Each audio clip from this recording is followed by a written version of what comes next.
Июль снова насыщенный, релизов много, жанры разбросаны, а контраст между проектами сильный как никогда. От громких возвращений до свежих премьер. Вы на канале Shadow Tavern, и сегодня у меня для вас 10 ожидаемых сериалов июля. Напоминаю, это не рейтинг, а навигация по ключевым точкам месяца. Как обычно, будем ориентироваться по трейлерам, заявлениям шоураннеров, творческим составам и ранним обзорам от критиков. Никаких сюжетных спойлеров, только то, что уже и так доступно. Устраивайтесь поудобнее и приятного просмотра.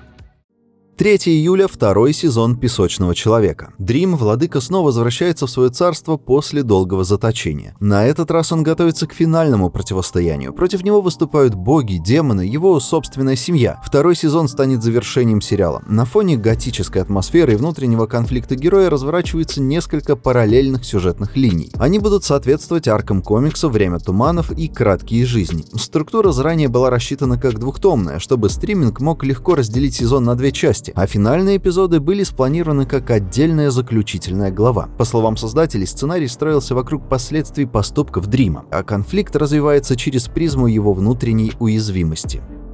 9 июля. Беллард. Рене Беллард назначена руководить новым подразделением по нераскрытым делам в полиции Лос-Анджелеса. Ее задача — вернуться к преступлениям, которые давно оставались без внимания. Работа осложняется отсутствием ресурсов, но для главной героини это возможность довести начатое до конца. Беллард — бывшая подопечная Гарри Босха, и действует она по знакомому принципу: фокус на деталях, прямолинейность и максимальное участие. Новый проект продолжает общий тон франшизы, но меняет ракурс. В центре женщина, которая со своими личными методами работает в среде, где принято действовать иначе. Еще отмечу, что авторы сохраняют привязку к городской среде. Смещение района Лос-Анджелеса дает чуть другой визуальный контекст, но не ломает общую атмосферу. Подход остается прежним. Расследования опираются на метод, а не на визуальный эффект.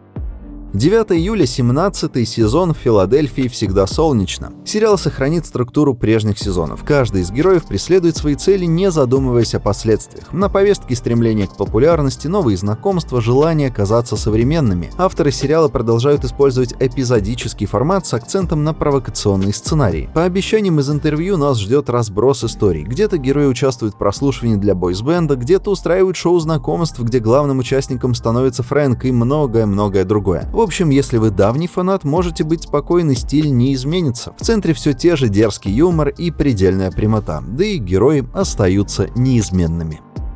11 июля, третий сезон «Основания». С момента запуска великого плана Харри Селдона прошло 1,5 века. Галактическая империя теряет стабильность, а фонд остается единственным шансом сократить период упадка и сохранить знания. Третий сезон показывает момент, когда напряжение достигает предела. Появляется Мул, мутант, способный подчинять волю целых армий. Его вмешательство ставит под угрозу все, что было построено Селдоном и его последователями. Появление Мула возвращает сюжет к ключевой идее. Одна неожиданность способна разрушить даже самый точный расчет. В новом сезоне стоит ожидать все тех же масштабов, а визуальный уровень поднимется еще выше. Apple явно не жалеет бюджета на хайповый сериал, к тому же вовсю приманивают фанатов обещаниями расширения сцен, ранее лишь кратко описанных в книгах. 11 июля. Дикие. 3 специалиста по дикой природе отправляются в рискованные экспедиции, чтобы с помощью современных технологий успеть запечатлеть исчезающие виды животных. Они посетят 6 стран, включая Малайзию и Монголию, и впервые покажут редкие кадры поведения животных, которых уже почти невозможно застать в дикой природе. Помимо съемки, команда еще и помогает ученым в полевых условиях, то есть проект сочетает исследования и природоохранную миссию, сохраняя фокус на реализме. В целом складывается ощущение, что Apple твердо намерены составить конкуренцию планете Земля от BBC, и, судя по трейлеру, для этого есть и возможности, и желания. Основная идея — продемонстрировать хрупкость экосистемы и необходимость прямых действий для спасения природы.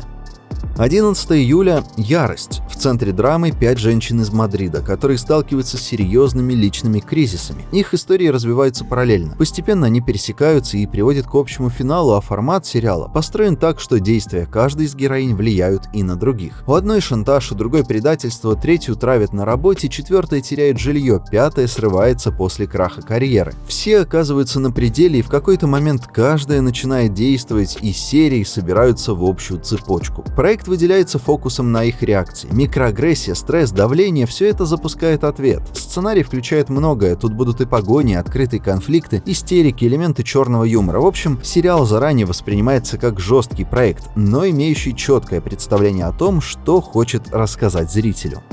17 июля, третий сезон «Звездный путь. Странные новые миры». Экипаж звездолета Enterprise продолжает свою миссию. Под командованием Кристофера Пайка они исследуют неизведанные территории и вступают в контакт с новыми формами жизни. События, напомним, происходят за 10 лет до эпохи Капитана Кирка. В новом сезоне завершится линия конфликта с расой Горнов, но появится новый противник, способный бросить вызов всей команде. Эта проверка не только физическая, но и моральная. Проект сохраняет главные принципы Стартрека: гуманизм, оптимизм, открытость к новому, ну и создатели все еще не отказываются от классического тона, противопоставляя его более мрачным ответвлениям франшизы. Авторы заявляют, что стиль эпизодов останется разнообразным. Наряду с серьезными темами обязательно появятся более легкие эпизоды и личные линии, раскрывающие характеры любимых героев.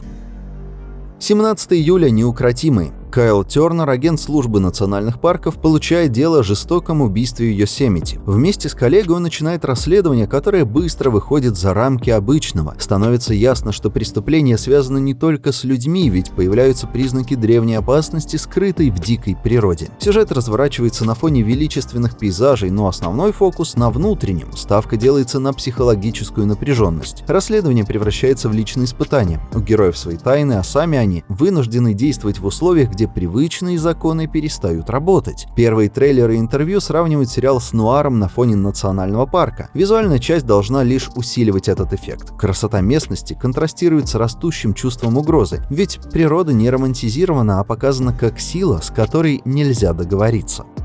23 июля, четвертый и финальный сезон «Акапулько». Сериал про курортный отель продолжает развивать свою историю в двух временных линиях. В настоящем взрослая версия Максима стремится восстановить былую славу курорта перед его повторным открытием. В 1986 году молодой Максима сталкивается с нарастающей конкуренцией и делает все возможное, чтобы вернуть отелю статус лучшего в Акапулько. Обе линии соединяет общая тема – борьба за будущее дорогого сердцу места. Сериал завершает путь главного героя, показывая, как меняется его отношение к людям и отелю, с которого все началось. Ранние отзывы критиков отмечают все ту же визуальную стилистику 80-х и сохраненный тон легкой комедии. Финальный сезон заявлен как история взросления и прощания. Авторы подчеркивают, что возможность довести проект до 4-го сезона – это редкость для латиноамериканского сериала и шанс, за который они благодарны и каналу, и зрителям, отмечая, что история останется самобытной и душевной вплоть до финальных титров.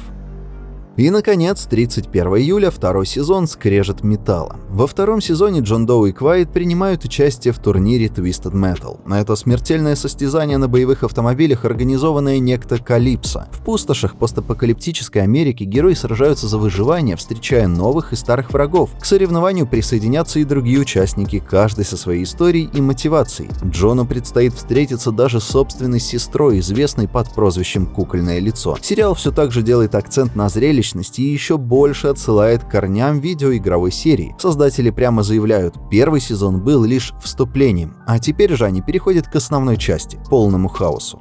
И на этом у меня сегодня все. Спасибо за просмотр. Поддержать канал и подписаться на мои соцсети вы сможете по ссылкам в описании. Не стесняйтесь делиться выпуском с друзьями и обязательно пишите, какие сериалы я вполне возможно пропустил выпуски и какие ждете лично вы. И до встречи в следующем видео. Пока.